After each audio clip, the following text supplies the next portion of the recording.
Have you ever sat perfectly still, maybe in a quiet room late at night, and felt the profound calm of being completely at rest? It's a feeling of absolute stillness, a sense that you are the fixed center of your own quiet world. Yet, this feeling is perhaps the most profound illusion we experience.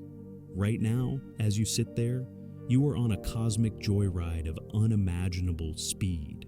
The ground beneath you, which feels so solid and unmoving, is part of a planet spinning on its axis at over 1,600 kilometers per hour at the equator.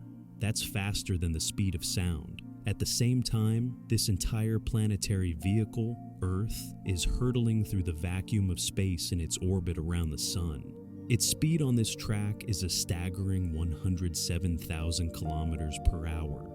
Think about that for a moment.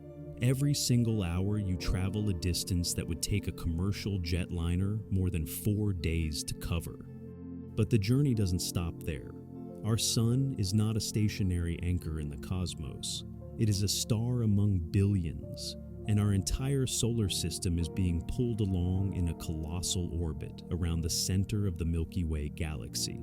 This galactic voyage is happening at an even more mind-bending velocity, approximately 828,000 kilometers per hour. In the time it takes you to read this single sentence, you have traveled thousands of kilometers through the galaxy, and yet the air in the room doesn't stir. The surface of your drink remains perfectly flat. Your heartbeat is steady. Why do we feel nothing? Why is our physical experience one of perfect tranquility amidst this whirlwind of cosmic motion? The answer lies not in a lack of motion, but in its perfect, unwavering consistency. The secret to this grand illusion is a fundamental principle of the universe first articulated by Isaac Newton: inertia. His first law of motion states that an object in motion will stay in motion with the same speed and in the same direction unless acted upon by an external force. You, the chair you're sitting on, the building around you, the very air you are breathing, and the entire planet are all moving together as one single unified system. You are not moving on the Earth. You are moving with the Earth. Because this motion is incredibly smooth and constant, with no sudden acceleration or deceleration, your body has no reference point to register the movement.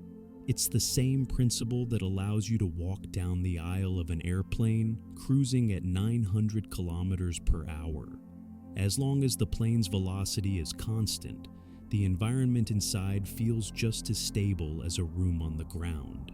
That's because our senses, specifically our inner ears, are not designed to detect velocity. They are designed to detect changes in velocity, acceleration. Inside your inner ear is a sophisticated biological accelerometer called the vestibular system. It consists of tiny fluid-filled canals and sacs lined with microscopic hair cells. When you move your head, turn, or change speed, the fluid sloshes around, bending these hairs. This sends signals to your brain, telling it that you are in motion and helping you maintain your balance. But when the motion is perfectly constant, like Earth's spin in orbit, the fluid in your inner ear moves at the same steady rate as everything else. The hairs don't bend, no signal is sent. From your brain's perspective, nothing is happening. Our entire sensory apparatus evolved to navigate walking, running, and climbing on the surface of our planet, not to perceive the silent glide of the planet itself through the cosmos. Even though our senses fail us, we have devised ingenious ways to prove this hidden motion.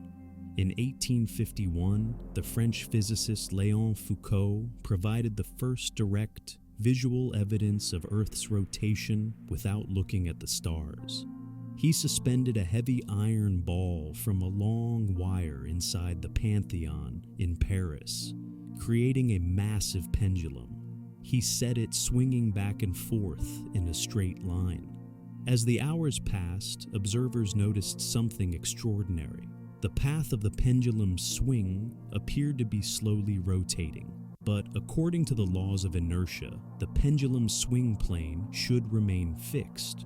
So, what was moving? It was the floor. The Earth itself was turning beneath the steadily swinging pendulum. Watching a Foucault pendulum is like seeing the invisible made visible, a silent, graceful testament to the planet's constant turn. This illusion of stillness extends to even more extreme environments. Astronauts aboard the International Space Station orbit the Earth at nearly 28,000 kilometers per hour, completing a full circle around the planet every 90 minutes. Inside the station, they float in a state of apparent calm. Objects left in the air hang motionless relative to the station's interior. They feel no wind, no rush, no sense of their incredible speed. This is because the station, the astronauts, and the air inside it are all in a continuous state of free fall around the Earth, moving together as one. Their uniform motion is so perfect that it creates the sensation of weightlessness. Ultimately, this paradox touches upon one of Albert Einstein's most profound insights. All motion is relative. There is no absolute universal at-rest point from which to measure all movement. When you say you are still, you are simply speaking from your own frame of reference. From the perspective of the moon, you are racing through space. From the perspective of a distant galaxy, your own galaxy is a spinning disk, hurtling away at an incredible velocity. No single perspective is more correct than another. Our feeling of stillness is a valid but local truth. This constant, imperceptible motion is not just a curious cosmic fact, it is the engine of our world. The Earth's 24-hour spin is what creates the cycle of day and night, distributing the sun's energy and preventing one side of our planet from being permanently scorched, while the other is trapped in a deep freeze. This rotation drives the great ocean currents and atmospheric winds, shaping our planet's climate and weather systems. The very rhythm of life, the circadian clock ticking inside nearly every living cell, is synchronized to this planetary turn. We don't just live on a spinning world. We are creatures born of its spin. The quiet you feel is not an absence of motion. It is the perfect harmony of countless layers of motion, from the spin of the planet to the orbit of the galaxy, all moving together in a silent, cosmic ballet. You are a passenger on a vessel so vast and its journey so smooth that you are never reminded you left the dock. If every motion we observe, from the orbit of the Earth to the swirl of a distant galaxy, is just a continuation of a previous motion, we are forced to ask an almost impossibly deep question. What was the first motion? If you trace the chain of causality backward, past the formation of our planet, past the birth of our sun, past the formation of the Milky Way, you arrive at the dawn of time itself. You arrive at the Big Bang. What was it that gave the universe its first foundational spin? This question plunges us into the heart of modern cosmology, to a moment so early in time, the first fraction of a second of existence, that our familiar laws of physics begin to fray. The answer isn't a story of a divine hand pushing the cosmos into motion, but a far stranger tale of quantum randomness and cosmic amplification. To understand this, we must first appreciate a core law of the universe: the conservation of angular momentum. In simple terms, things don't start spinning for no reason. A spinning top will keep spinning until friction slows it down. An ice skater spins faster when she pulls her arms in, not because she's adding energy, but because she's concentrating her existing rotational momentum. This law is unbreakable. Therefore, the vast rotational energy we see in every galaxy and star today must have come from somewhere. It had to have been present at the very beginning. But the standard picture of the Big Bang describes an initial state of near-perfect uniformity, a hot, unbelievably dense soup of energy and particles expanding evenly in all directions. In a perfectly uniform explosion, there would be no reason for any part of it to rotate. So, Where did the spin come from? Our best clue lies in the oldest light in the universe, the cosmic microwave background, or CMB. This is the faint, residual afterglow of the Big Bang, a thermal radiation that fills all of space. Satellites like NASA's WMAP and ESA's Planck have mapped this ancient light with incredible precision, creating a baby picture of the universe when it was only about 380,000 years old. What this picture shows is a cosmos that was astonishingly smooth, with temperatures that were almost exactly the same everywhere. Almost. There were minuscule variations in temperature, tiny ripples on the surface of an otherwise placid cosmic ocean, differing by only 1 part in 10,000. These tiny fluctuations were the seeds of everything. Over billions of years, gravity would pull more matter into the slightly denser, cooler regions, eventually forming the galaxies and cosmic structures we see today. But some scientists studying these maps noticed something else, something deeply strange and unexpected. The patterns in these temperature fluctuations weren't entirely random. On the largest scales, they seemed to show a faint, large-scale alignment, a kind of preferred direction across the entire observable universe.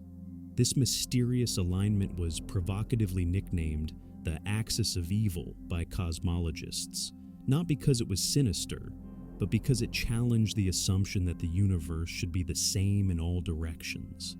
It was a cosmic anomaly, a hint that the universe might have a global rotation, a subtle spin written into its very fabric. While still a subject of intense debate, it could be a statistical fluke or an artifact of our analysis. It was a tantalizing clue that the initial state of the universe wasn't as simple as we thought. The leading theory for the origin of both the temperature fluctuations and this potential primordial spin comes from two of the most mind-bending ideas in physics: quantum fluctuations and cosmic inflation. According to quantum mechanics, empty space is not truly empty. It is a roiling, chaotic foam of energy, where pairs of virtual particles pop into existence and annihilate each other in timescales too short to measure. Even in a perfect vacuum, there are constant random jitters in the energy fields that permeate space. In the first moments of the universe, these quantum fluctuations would have been happening everywhere. Normally, they are microscopic and cancel each other out. But the universe had a trick up its sleeve. This trick was cosmic inflation.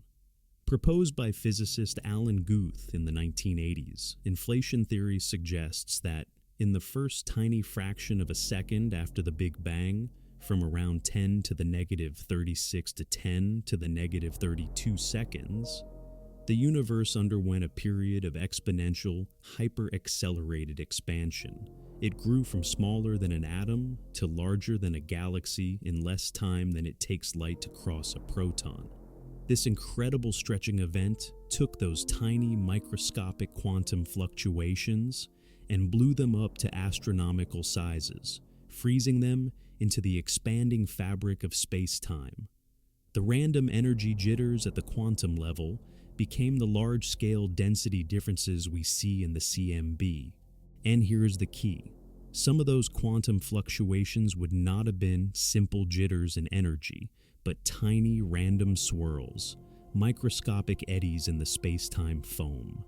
Inflation would have grabbed these quantum vortices and stretched them too, embedding a primordial angular momentum into the very structure of the cosmos. In this view, the universe didn't start spinning because something pushed it. It started spinning because the random, rotational chaos of the quantum world was magnified to a cosmic scale. Once that initial seed of rotation was planted, the conservation of angular momentum took over. As the universe expanded and cooled, matter began to clump together under gravity. Vast clouds of gas and dust, infused with this slight primordial spin, began to collapse. As they collapsed, they spun faster and faster, just like the skater pulling in her arms. This process gave birth to spinning galaxies, which in turn gave birth to spinning stars and spinning planetary systems. The rotation we see everywhere today is a direct inheritance, a fossilized record of those first quantum swirls, amplified by inflation 13.8 billion years ago. Scientists are actively searching for more direct evidence. Some studies, like one analyzing over 200,000 spiral galaxies from the Sloan Digital Sky Survey, have found a subtle but statistically significant preference for galaxies to spin in one direction over the other, depending on which part of the sky you look at. This cosmic handedness could be a lingering echo of an initial global rotation. Even more exciting is the search for primordial gravitational waves, ripples in space-time generated during inflation. If inflation happened, it should have created a specific type of curly, rotational pattern in the polarization of the CMB light, known as B modes. Detecting this B mode signature would be the smoking gun for inflation and could contain the ultimate blueprint of the universe's first turn. So, when we ask what set the universe in motion, the answer is as profound as it is strange. The universe spun itself into existence, bootstrapping its motion from the inherent randomness of the quantum realm. The spin was not an accident. It was an essential ingredient, born in the same instant that structure itself was born. That primordial spin, born from quantum chaos and stretched to cosmic scales, didn't just scatter across the universe to form galaxies. It trickled down, becoming the inheritance of every star and every planet, including our own. The rotation of the Earth is not a random accident. It is a direct, physical legacy of that first universal turn. And here, on this small blue world, that ancient motion became something more. It became the very engine of life, a tireless cosmic machine that sculpts our planet's environment and makes it a habitable sanctuary in the vastness of space. Without its spin, Earth would be a geologically dead, barren rock, caught between eternal fire and ice. The most immediate and obvious gift of Earth's rotation is the cycle of day and night. Our planet completes one full turn on its axis every 23 hours and 56 minutes. This steady rhythm acts as a colossal climate control system. As Earth turns, its surface is bathed in sunlight and then shrouded in darkness, distributing the sun's immense energy across the entire globe. Imagine for a moment if our planet did not spin, if it were tidally locked to the sun with one side permanently facing it. The sun-facing hemisphere would be trapped in perpetual daylight, its surface temperatures soaring high enough to boil water and bake the ground into a sterile, cracked desert. The far side, plunged into an endless night, would become one of the coldest places in the solar system, with temperatures dropping so low that the very atmosphere would freeze and fall as snow. The thin border between these two extremes, a so-called terminator zone, would be a place of unimaginable violence, lashed by furious winds as the superheated air from the day side rushed toward the frozen vacuum of the night side. Life, as we know it, could never take hold in such a world of brutal extremes. But the spin's influence goes far deeper, down to the very core of our planet. Deep beneath our feet, Earth has a solid iron inner core, surrounded by a vast ocean of molten liquid iron, the outer core. As the planet spins, the immense heat from the core causes this liquid metal to churn and convect, while the planet's rotation organizes these movements into colossal, spiraling columns. This motion of conductive molten iron creates powerful electrical currents, which in turn generate a massive magnetic field that envelops our entire planet. This is the geodynamo, and it is our world's invisible shield. Without it, we would be defenseless against the solar wind, a constant stream of charged particles blasted from the sun at over 1,000,000 kilometers per hour. This magnetic field, or magnetosphere, deflects the vast majority of this harmful radiation, protecting our atmosphere from being slowly stripped away into space. To see the importance of this shield, we only need to look at our neighbor, Mars. The red planet has a day length very similar to our own, but being smaller, its core cooled and solidified much faster. It lost its global magnetic field billions of years ago. Without that protection, the solar wind has spent eons sandblasting the Martian atmosphere, eroding it until it is less than 1% as dense as Earth's. Mars became a cold, dry desert, its water lost to space or frozen beneath the surface.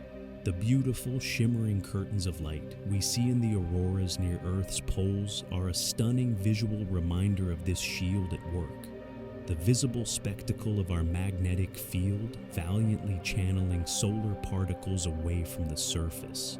Furthermore, Earth's rotation sculpts the very air we breathe and the oceans that cover our world. This is due to a subtle but powerful phenomenon known as the Coriolis effect. Because the Earth is a rotating sphere, anything moving over long distances across its surface, like a packet of air or a current of water, gets deflected. In the northern hemisphere, this deflection is to the right. In the southern hemisphere, it's to the left. It is this effect that organizes weather into the vast, swirling systems we see from space. It's the reason hurricanes and typhoons spin, and it's what creates the great jet streams, high-altitude rivers of air that circumnavigate the globe and have a profound impact on our weather patterns. For an extreme example of the Coriolis effect, look at Jupiter. It's a gas giant more than 10 times the diameter of Earth, yet it spins once every 10 hours. This hyper-fast rotation whips its atmosphere into ferocious storms and planet-circling bands of wind that can reach over 600 kilometers per hour. Earth's more stately 24-hour spin creates a far more stable, life-friendly atmospheric circulation. Finally, we cannot tell the story of Earth's spin without mentioning our celestial partner, the Moon. The leading theory for the Moon's origin suggests it formed from the debris of a cataclysmic collision between a young Earth and a Mars-sized protoplanet called Theia. This impact would have blasted Earth's spin into high gear, possibly creating days as short as 5 or 6 hours. Over billions of years, the gravitational pull of our newly formed, much closer moon has acted as a brake, creating tides in Earth's oceans that create friction and gradually slow our planet's rotation, lengthening our day to its current 24-hour cycle. In return, the moon has been slowly drifting away from us, but the moon does more than just slow us down. Its gravity also acts as a stabilizer, holding Earth's axial tilt at a relatively steady 23.5 degrees. This stability is crucial for long-term climate predictability, preventing wild swings in our seasons that would be catastrophic for life. Planets without a large moon often wobble chaotically on their axes over long periods, leading to dramatic and unpredictable climate shifts. From the length of our day to the shield that protects our air, from the direction of the wind to the stability of our seasons, every fundamental aspect of Earth's habitability is directly tied to its rotation. Life didn't just arise on a spinning planet, it is tuned to it. Every plant, every animal, including you, has an internal biological clock, a circadian rhythm, that is synchronized to the 24-hour cycle of light and dark. This rotation is the silent, constant metronome to which the symphony of life is played. The spin of our planet is a gentle, life-giving force. But what happens when rotation is taken to its absolute extreme? What if an object spins not just once a day, or even hundreds of times a second, but so fast and with such immense gravitational power that it begins to twist the very fabric of reality? This isn't science fiction. It is a direct and verified prediction of Albert Einstein's general theory of relativity. In his revolutionary vision of the cosmos, published in 1915, Einstein showed that space and time are not a static, empty backdrop for the universe. Instead, they are woven together into a single, dynamic fabric: space-time. And this fabric is not rigid. It can be bent, warped, and stretched by the presence of mass and energy. We experience this warping as the force of gravity. A massive object like the Sun creates a deep dimple in space-time, and planets like Earth are simply rolling along the curved edge of that dimple. But Einstein's theory predicted something even stranger. If a massive object spins, it doesn't just warp space-time, it drags space-time along with it. This effect is called frame dragging, or the Lenz-Thirring effect, after the two physicists who first derived it from Einstein's equations in 1918. The most common analogy is to imagine a heavy ball spinning in a thick liquid like honey. As the ball spins, it pulls the honey around it, creating a small whirlpool. In the same way, a rotating planet, star, or black hole literally twists the space-time in its vicinity. For something as slow spinning and low mass as Earth, this effect is almost imperceptibly small, but it is there. In 2004, NASA launched Gravity Probe B, one of the most technologically sophisticated experiments ever devised. It contained 4 of the most perfectly spherical gyroscopes ever created, orbiting Earth in a polar orbit. According to relativity, as Earth rotated beneath them, it should subtly drag the space-time the gyroscopes were moving through, causing their spin axes to precess, or wobble, by a tiny predicted amount. After years of painstakingly analyzing the data, the results were announced in 2011. The gyroscopes had indeed tilted by the exact amount Einstein's equations predicted, a minuscule 39 milliarc seconds per year. It was a triumphant confirmation. Our own planet is gently twisting the flow of time around it. Now, let's leave the gentle spin of Earth and travel to one of the most extreme objects in the universe, a neutron star. This is the collapsed core of a massive star that has exploded in a supernova. It is an object with more mass than our Sun, crushed into a sphere only about 20 kilometers in diameter.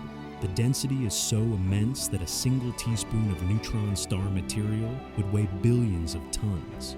Due to the conservation of angular momentum, as the star's core collapsed from hundreds of thousands of kilometers across down to just a few, its spin rates skyrocketed. Some neutron stars, known as millisecond pulsars, rotate over 700 times per second. Near such an object, the frame-dragging effect is no longer subtle, it is ferocious. Space-time is twisted so violently that nothing can travel in a straight line.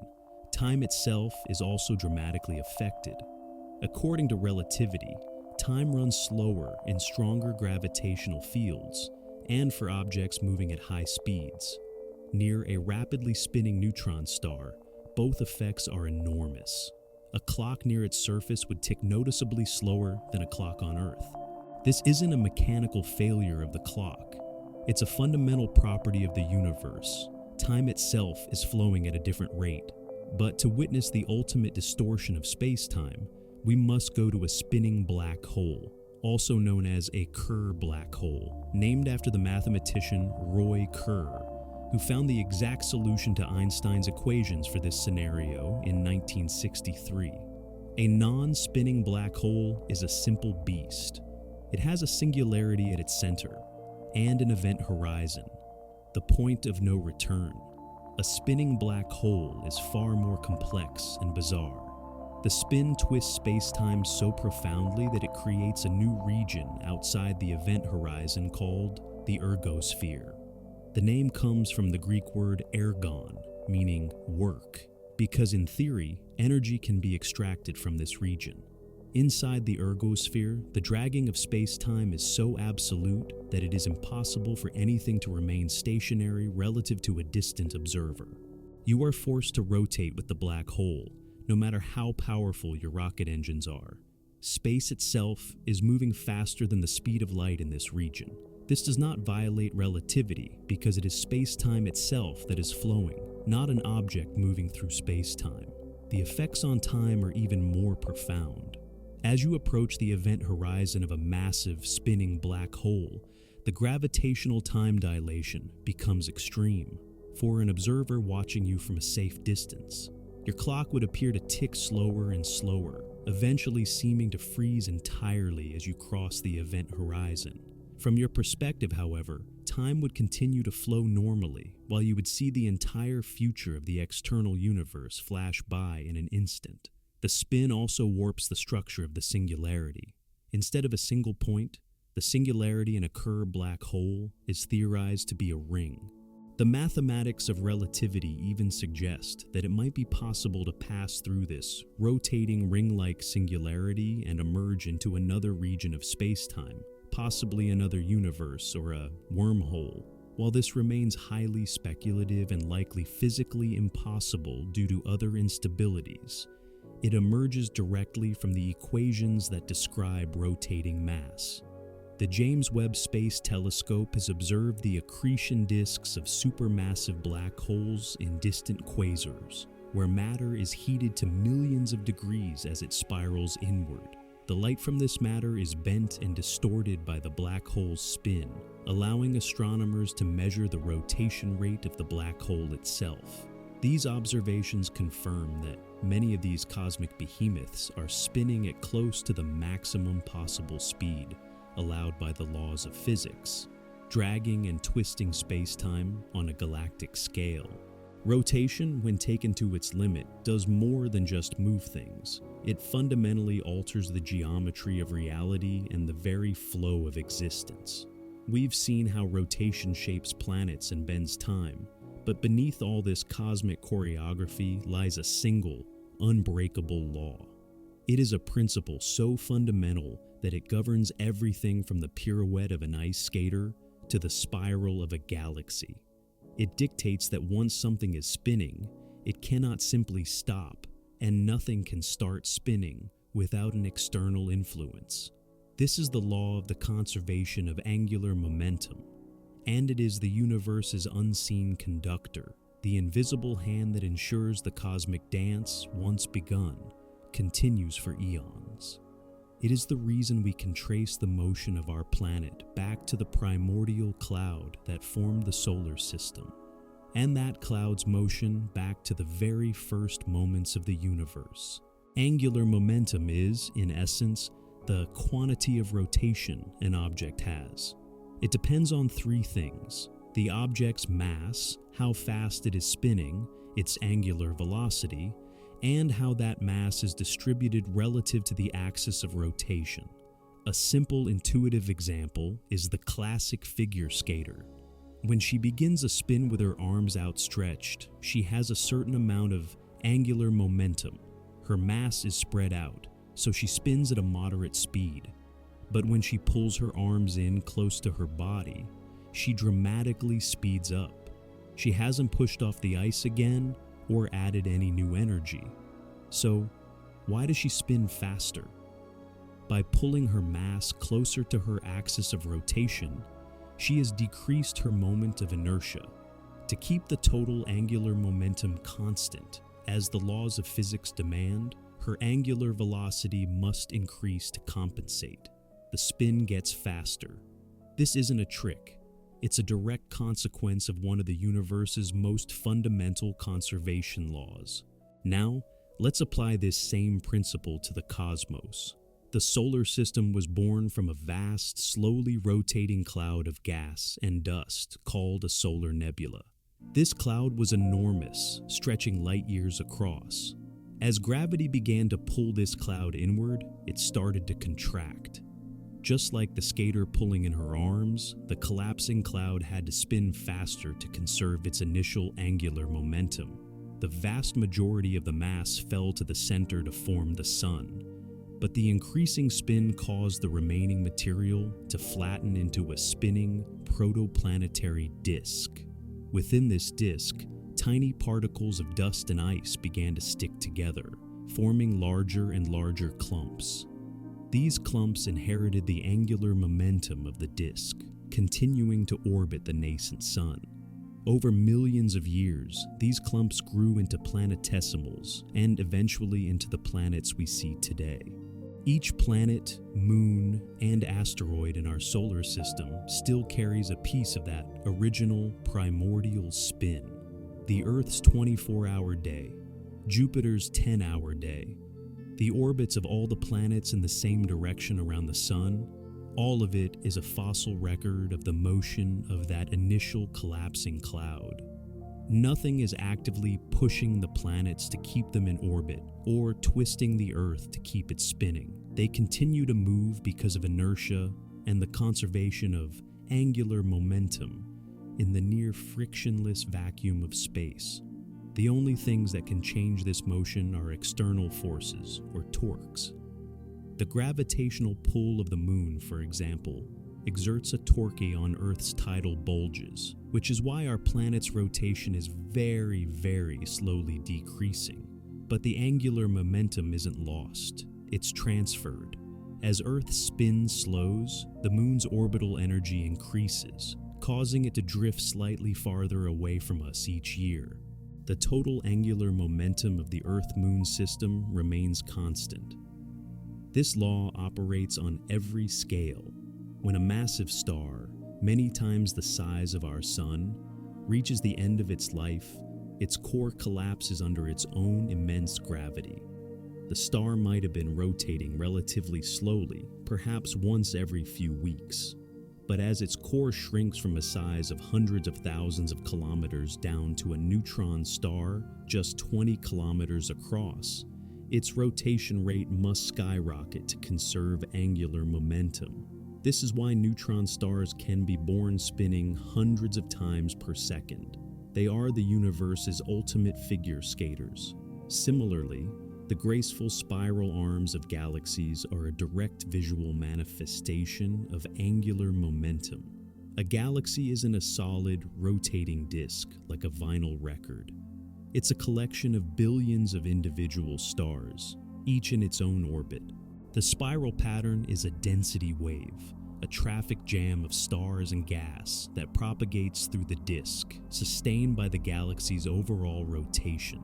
The conservation of angular momentum is so absolute that it even applies at the quantum level, though in a much stranger way. Fundamental particles like electrons, protons, and neutrons possess an intrinsic property called spin. This isn't a physical rotation in the classical sense.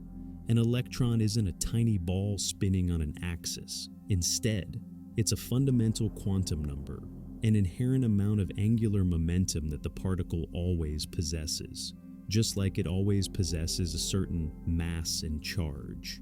This quantum spin is what gives atoms their magnetic properties and dictates the rules of chemistry.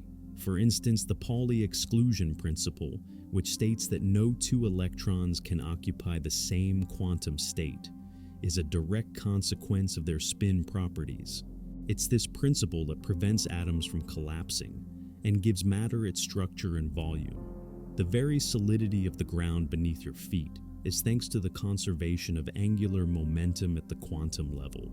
So, when we ask who controls the spin, the most profound answer from physics is nothing and everything. The law of conservation of angular momentum means that motion, once imparted, is self-perpetuating. The universe doesn't need a constant hand to guide it. The initial rotational energy from the Big Bang was distributed and has been conserved ever since, cascading down from the scale of galaxies to stars to planets, and, ultimately, to the atoms that make up you and me. Every spin is balanced by another. Every change in motion is just a transfer of momentum from one part of the system to another. It is a perfect, self-regulating system. A silent law that ensures the universe's cosmic clockwork, once wound, continues to tick for billions of years. It's a testament to a universe that runs not on constant intervention, but on an elegant and unbreakable set of rules. The universe, with its unwavering laws like the conservation of angular momentum, appears to be a place of perfect order and balance.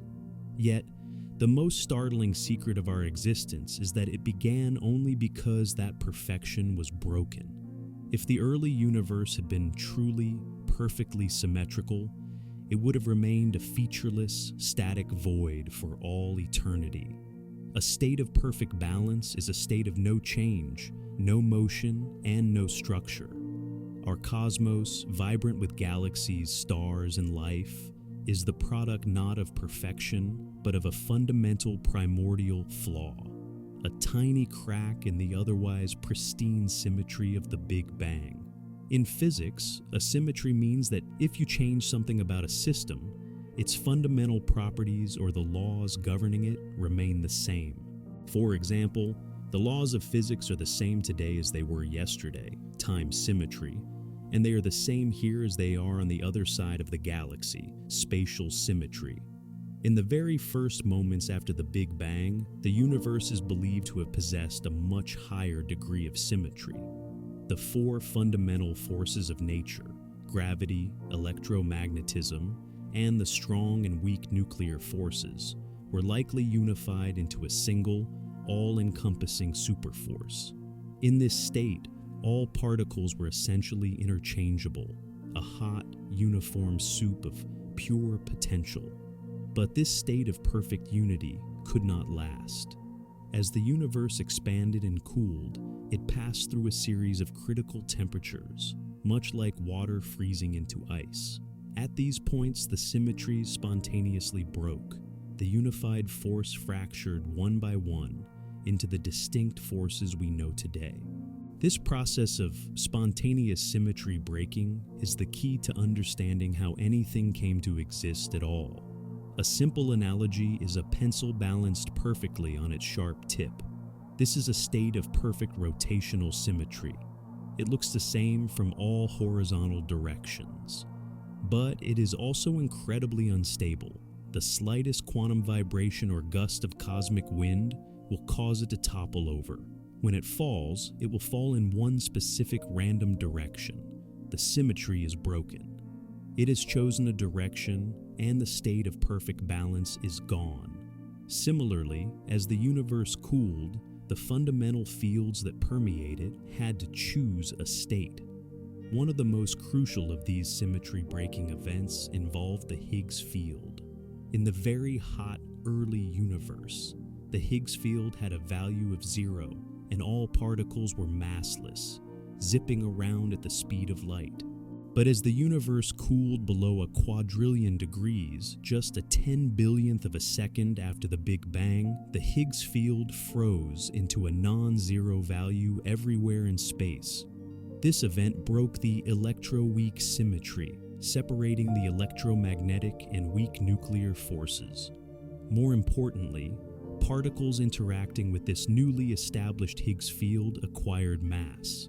The Higgs field gave matter its substance, its inertia, slowing particles down from the speed of light and allowing them to clump together to form atoms, stars, and galaxies. The universe, as we know it, congealed out of a state of perfect massless symmetry. Perhaps the most consequential of all symmetry breakings was the one that allowed matter to exist in the first place. The laws of physics tell us that when energy converts into matter, it should create matter and antimatter in perfectly equal amounts. Antimatter is the mirror image of matter. An antiproton has the same mass as a proton, but a negative charge, and a positron, an anti-electron, has a positive charge. When a particle meets its antiparticle, they annihilate each other in a flash of pure energy. In the early universe, this creation and annihilation was happening constantly. However, if the symmetry between matter and antimatter had been perfect, then as the universe cooled, every single particle would have found an antiparticle partner and annihilated. The universe would have ended up containing nothing but a diffuse sea of light, photons. There would be no protons, no neutrons, no atoms, no us. But we are here, which means something must have gone wrong with that perfect symmetry. For some reason, a tiny imbalance occurred. For every billion pairs of matter and antimatter particles created, there was roughly one extra particle of matter. This slight preference is known as baryon asymmetry. After all the annihilation was over, this minuscule remnant of matter, 1 part in a billion, was left over. And that tiny fraction of survivors went on to form every star, every planet, and every living being in the entire universe. This isn't just a theory. In 1964, physicists discovered that certain subatomic particles decay in a way that shows a subtle violation of the symmetry between particles and antiparticles, known as CP violation. This proved that the laws of nature do, in fact, have a slight bias for matter. We owe our very existence to this fundamental flaw in the universe's design. This principle of broken symmetry echoes across all scales. The tiny quantum fluctuations that inflation blew up into the seeds of galaxies were themselves a break from perfect uniformity. A perfectly smooth universe would have had no density variations for gravity to work on. It would have remained a uniform, featureless gas forever. Even the handedness of the universe can be traced back to a broken symmetry. For instance, the weak nuclear force, which governs radioactive decay, interacts only with left-handed particles. It's as if the universe, at a fundamental level, can tell its left from its right. This parity violation was a shocking discovery in the 1950s, shattering the long-held assumption that the laws of physics should be mirror-symmetric. This cosmic preference for a particular direction might even extend to the rotation of galaxies. If the initial quantum swirls that seeded angular momentum had a slight statistical bias in one direction, that could explain the tentative observations of a large-scale cosmic spin. The universe didn't just fall out of a state of perfect balance. It seems to have fallen with a slight twist. From the mass of particles to the existence of matter itself, from the structure of galaxies to the direction of time's arrow, everything that makes the universe interesting and complex is a consequence of symmetry being broken. Perfection is static and sterile. It is the imperfections, the asymmetries, the flaws in the initial blueprint that allowed for motion, structure, evolution, and ultimately, consciousness. The universe is not a perfect crystal. It is a beautifully flawed masterpiece, and we are living inside the flaw. The universe, born from a broken symmetry and set in motion by a primordial spin, is filled with galaxies that are themselves majestic, swirling monuments to the law of angular momentum. We see them as radiant spirals of starlight, cosmic pinwheels turning gracefully in the darkness. But when we measure them, a terrifying paradox emerges. These galaxies are spinning too fast. The stars on their outer edges are moving at such incredible velocities that the gravity from all the visible matter, the stars, gas, and dust we can see, is not nearly strong enough to hold them in their orbits. By all the known laws of physics, these galaxies should be flying apart, their outer stars flung off into the intergalactic void, like water from a spinning tire, and yet they remain perfectly intact. This discrepancy is not small. The gravitational glue required is 5 to 6 times greater than what all the visible matter can provide. Something else must be there, something massive, invisible, and all-pervasive, holding these spinning cosmic structures together. Scientists call this enigmatic substance dark matter. The first hints of this cosmic ghost came in the 1930s from the brilliant and often overlooked astronomer Fritz Zwicky. While studying the Coma Cluster, a dense swarm of thousands of galaxies, Zwicky measured the speeds at which the individual galaxies were moving. He was shocked to find they were moving so fast that the cluster should have long since dissipated into space. The total mass of all the stars and all the galaxies was woefully insufficient to provide the gravitational pull needed to bind the cluster together. Zwicky boldly postulated the existence of dunkle materiae, or dark matter, an unseen mass permeating the cluster. For decades, his idea was largely ignored by the astronomical community. It was too radical, too strange. The assumption was that there must be some form of normal but non-luminous matter that we just hadn't accounted for. That all changed in the 1970s with the meticulous work of astronomer Vera Rubin. Using powerful new spectrographs, she measured the rotational speeds of stars within individual spiral galaxies, most famously the Andromeda Galaxy.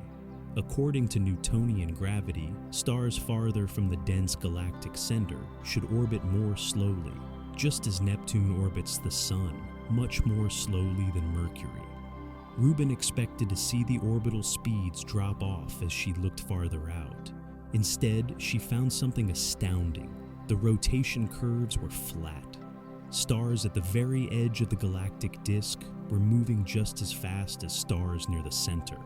It was the galactic equivalent of finding that Neptune orbits the Sun at the same speed as Earth. The only way to explain this was if the galaxies were embedded in a vast, invisible halo of matter that extended far beyond the visible stars, providing the extra gravitational pull. Vera Rubin's data was the smoking gun.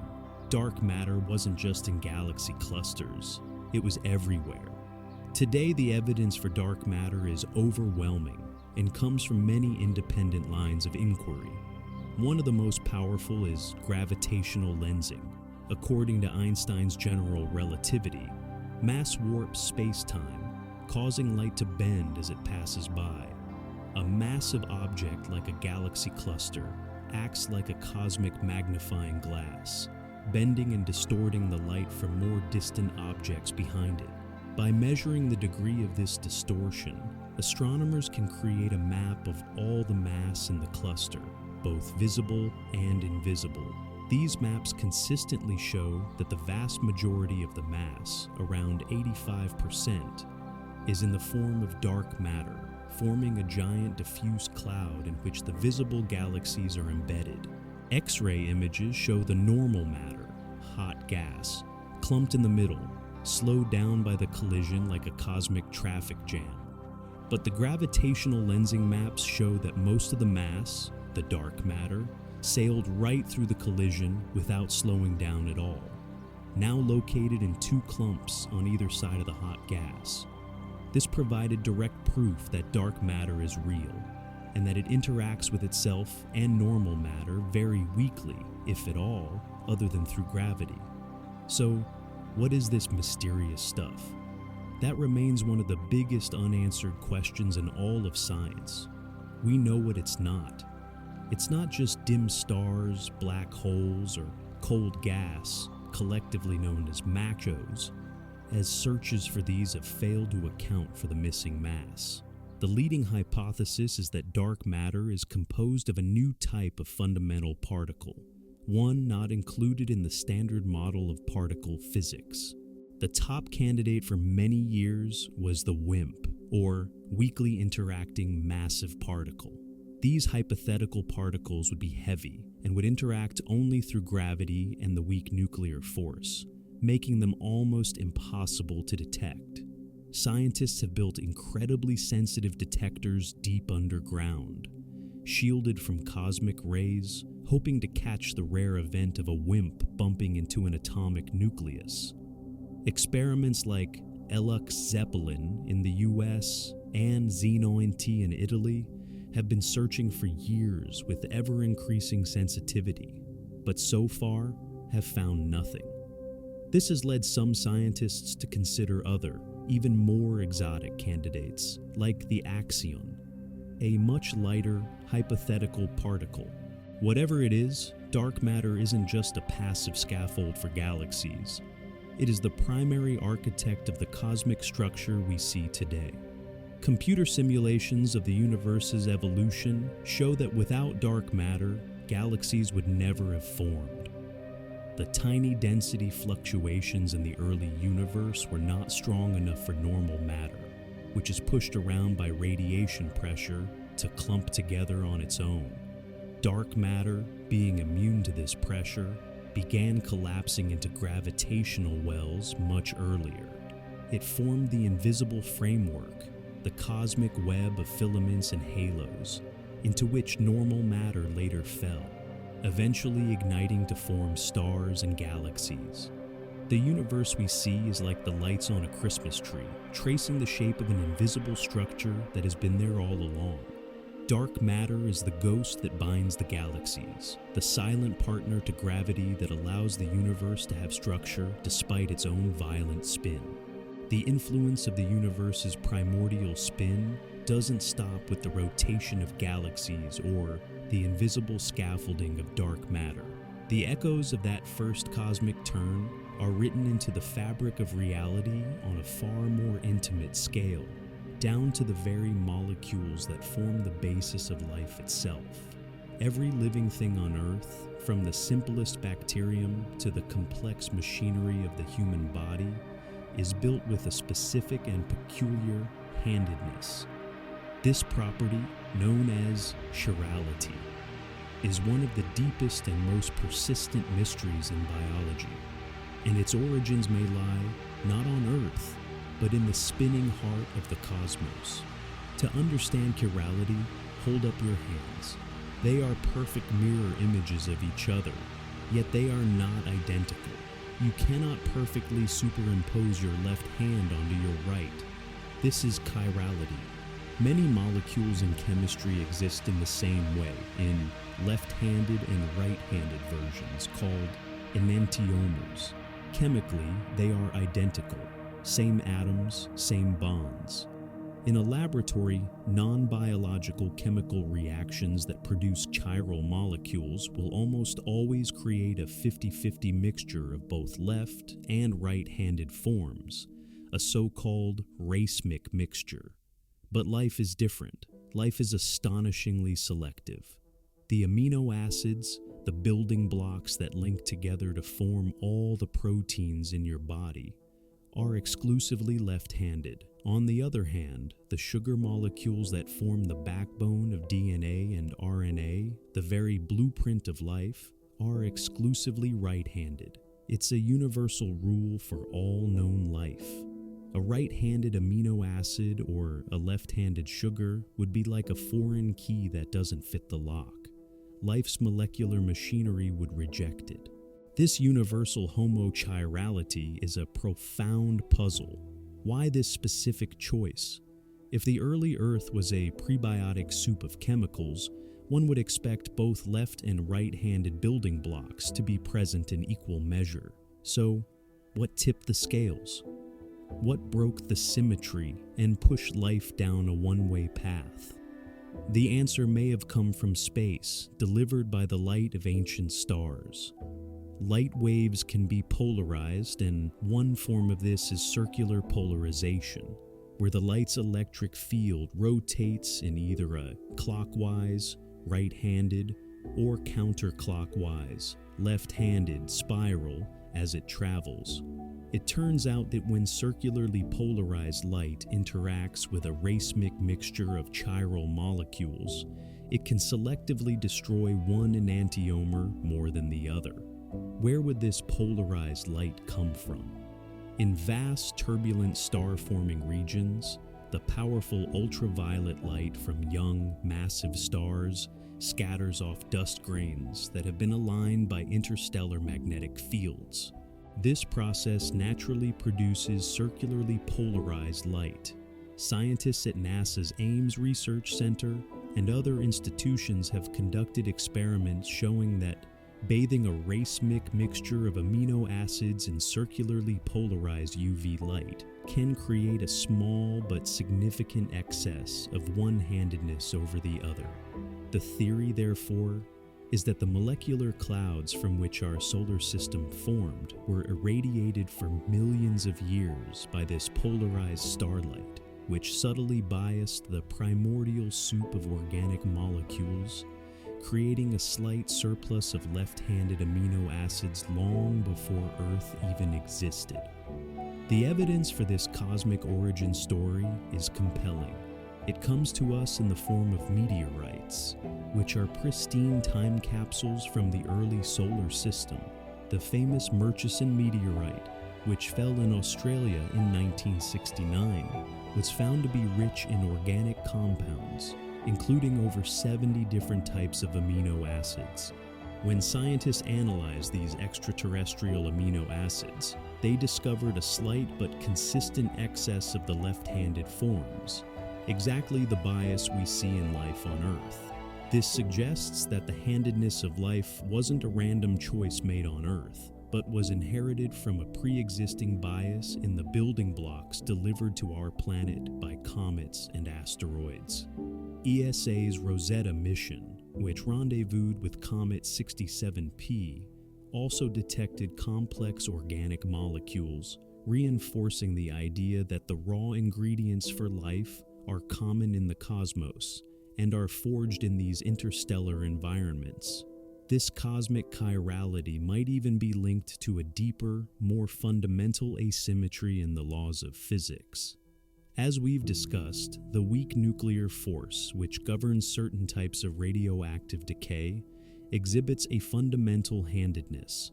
It violates parity symmetry.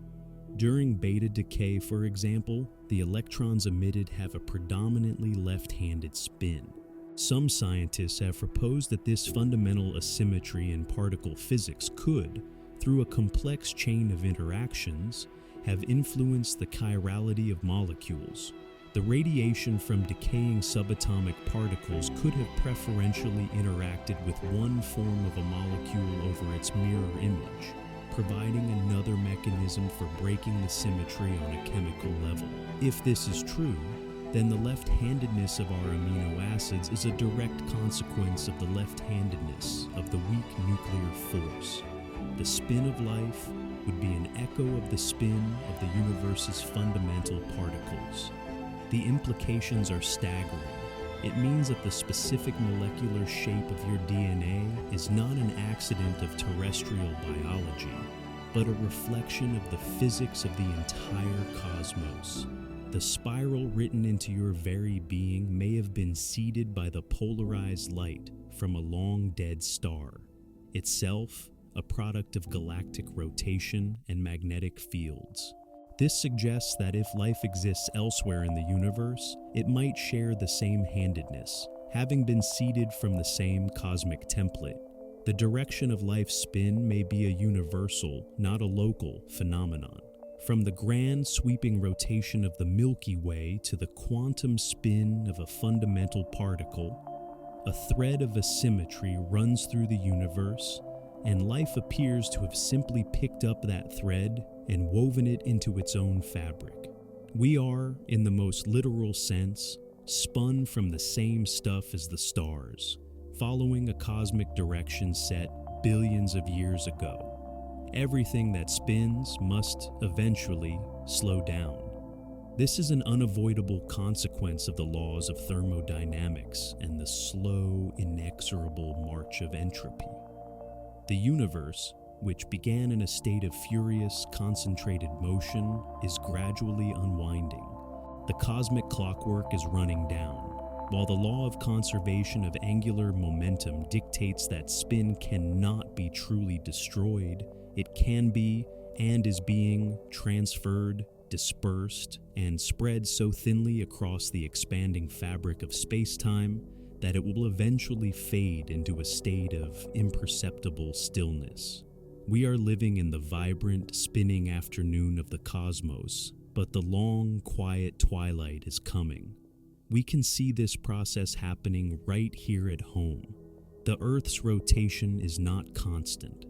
The gravitational pull of the moon creates tidal bulges in our oceans. As the Earth spins, it tries to drag these bulges along with it, but the moon's gravity holds them back. This creates a kind of tidal friction, which acts as a gentle brake on our planet's rotation.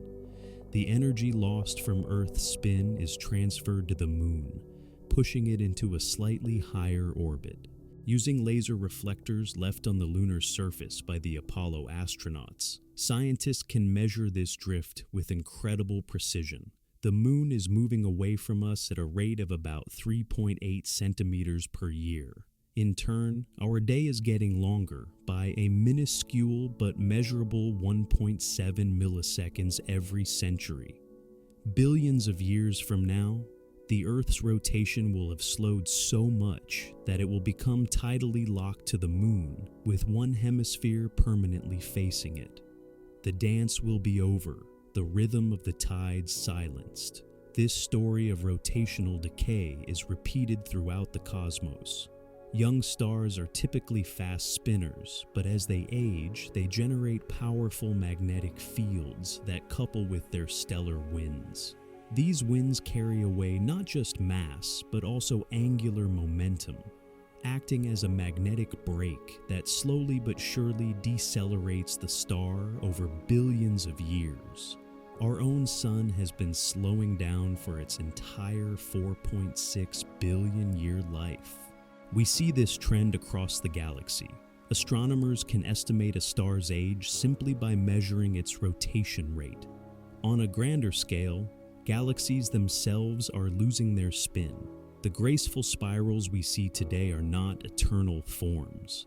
Galaxies are not isolated islands. They interact, they collide, and they merge. When two spiral galaxies merge, their individual angular momenta don't simply add up. The chaotic gravitational interactions between their stars, gas, and especially their vast dark matter, halos act as a form of dynamical friction. This process flings some stars into long tidal tails and redistributes the rotational energy into the random, disordered motions of the stars within the newly formed, larger galaxy. The result is typically a giant elliptical galaxy, a big, puffy, spheroidal collection of stars with very little overall rotation. The spiral structure, the very symbol of cosmic spin, is erased. Our own Milky Way is on a collision course with the Andromeda Galaxy, and in about 4.5 billion years, they will begin a merger that will, over hundreds of millions of years, transform them into a single, massive, and much slower rotating elliptical galaxy, nicknamed Milkomeda. As we look even further into the future, the picture becomes even more serene and desolate. The era of star formation will eventually come to an end, as the universe's supply of free gas is exhausted. The stars themselves will one by one burn out, leaving behind a graveyard of cold white dwarfs, neutron stars, and black holes. Even the fastest spinning of these remnants, the millisecond pulsars, will not spin forever. They radiate away their rotational energy in the form of electromagnetic radiation and gravitational waves, tiny ripples in space-time. Over trillions of years, their furious spin will slow to a crawl, and their lighthouse beams will fade. The last bastions of significant rotation in the universe will be the black holes, but even they are not eternal. According to a theory proposed by Stephen Hawking, black holes slowly evaporate over unimaginable timescales through a process now known as Hawking radiation. A quantum effect at the event horizon allows pairs of virtual particles to be created, with one falling into the black hole and the other escaping, carrying away a tiny amount of the black hole's mass energy. For a spinning black hole, this radiation also carries away angular momentum. The black hole will gradually lose both mass and spin, becoming smaller and slower until, after a period of time vastly longer than the current age of the universe, it will radiate away completely in a final flash of gamma rays. In the unimaginably distant future, in what physicists call the heat death of the universe, all significant motion will have ceased. The universe will be a cold, dark, and almost perfectly uniform sea of fundamental particles, photons, neutrinos, and the remnants of decayed protons, drifting ever farther apart in the eternally expanding darkness. All the structures that rotation helped to build, planets, stars, galaxies, will be gone. All the energy gradients that drive motion and life will have been smoothed out. There will be no temperature differences, no flow, no change. This is the state of maximum entropy, the ultimate equilibrium. And yet, the memory of spin will not be entirely erased. The angular momentum from every star and galaxy that ever existed will still be present, conserved, but spread infinitesimally thin among the countless particles and the faint, stretched out gravitational waves rippling through the void. The universe will not have forgotten how to spin. It will simply have no organized structures left to do the spinning. Its rotational history will be encoded in the subtle statistical properties of the final soup of particles and in the lingering curvature of space-time. The great cosmic unwinding will be complete. Motion will have dissolved into the stillness of eternity, leaving behind only the faintest whisper of the dance that once was. As the universe slowly unwinds and its grand rotations fade into the quiet of equilibrium, we are left with a startling realization. We are living in a special, fleeting moment in cosmic history, an era where matter has organized itself into structures complex enough to be aware. We are not just passive observers of this cosmic motion. We are an active, physical part of it. Every atom in your body, every particle that constitutes your being is a direct inheritor of the universe's primordial spin. This leads to a profound and almost mystical idea, but one grounded in physics. What if we, and all life, are the universe's way of remembering its own motion? What if consciousness is the temporary arrangement of matter that allows the cosmos to become aware of its own ancient, ongoing dance? From a purely physical perspective, memory is simply information stored in a pattern. A computer stores memory in the magnetic orientation of bits on a hard drive. A tree stores the memory of its years in the pattern of its rings. The universe, too, stores its memories. Its history is encoded in the positions and velocities of galaxies, in the chemical composition of stars, and in the faint, persistent afterglow of the Big Bang. Angular momentum itself is a form of memory, the memory of a past force, a past torque, a past motion that continues to persist through inertia. The Earth's spin is a memory of the collapsing solar nebula. A pulsar's spin is the memory of a dying star's core collapse. And we are built from this memory. The atoms in our bodies, the carbon, the oxygen, the iron, were forged in the hearts of ancient spinning stars and scattered across the galaxy in supernova explosions. These atoms carry with them the quantum spin properties that dictate all of chemistry. The electrons in your atoms possess an intrinsic angular momentum that is a fundamental, unchangeable property of reality. It's this quantum spin that determines how atoms bond, how molecules fold, and ultimately, how the complex machinery of life operates. Your very physical structure is a testament to the persistence of quantum-level rotation. Now, consider the nature of your own consciousness. Every thought, every feeling, every sensation is the result of an incredibly complex pattern of electrochemical signals firing between neurons in your brain. An electrical signal is nothing more than the ordered motion of charged particles, ions. The flow of these ions creates tiny magnetic fields. Your brain is a maelstrom of organized, coherent motion, an intricate dance of particles governed by the same fundamental forces that shape the spiral arms of galaxies. When you perceive the world, light, which itself carries spin and momentum, enters your eye, and its energy is converted into a pattern of neural motion. The external universe literally becomes a part of your internal, dynamic landscape. In this sense, you are a system that actively processes the universe's ongoing motion. You are a localized eddy in the cosmic river, a temporary pattern of matter that has become complex enough to model and reflect upon the larger patterns around it. Carl Sagan famously said, "We are a way for the cosmos to know itself." We can rephrase this in the language of spin. We are a way for the universe to feel its own rotation, not directly through our inner ear, but indirectly through our intellect, our telescopes, and our physical theories.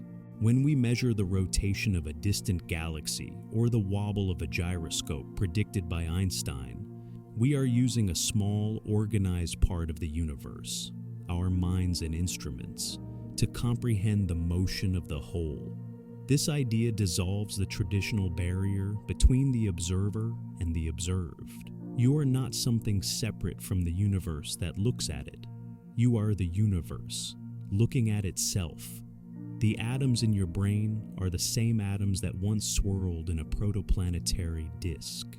The laws of motion that govern your neurons are the same laws that govern the orbits of planets. The continuity is unbroken. Life, in this view, is a phase transition of matter, a point at which the universe's stored information becomes complex enough to achieve self-awareness. It's the moment when the memory encoded in matter, the spin, the momentum, the chemical bonds, wakes up. And this waking up is inherently tied to motion. A brain that is not in motion, with no firing neurons, no flowing ions, is not a conscious brain. Consciousness is a process, a dynamic pattern, a form of exquisitely organized movement. It is the universe's memory not as a static record, but as a lived, ongoing experience.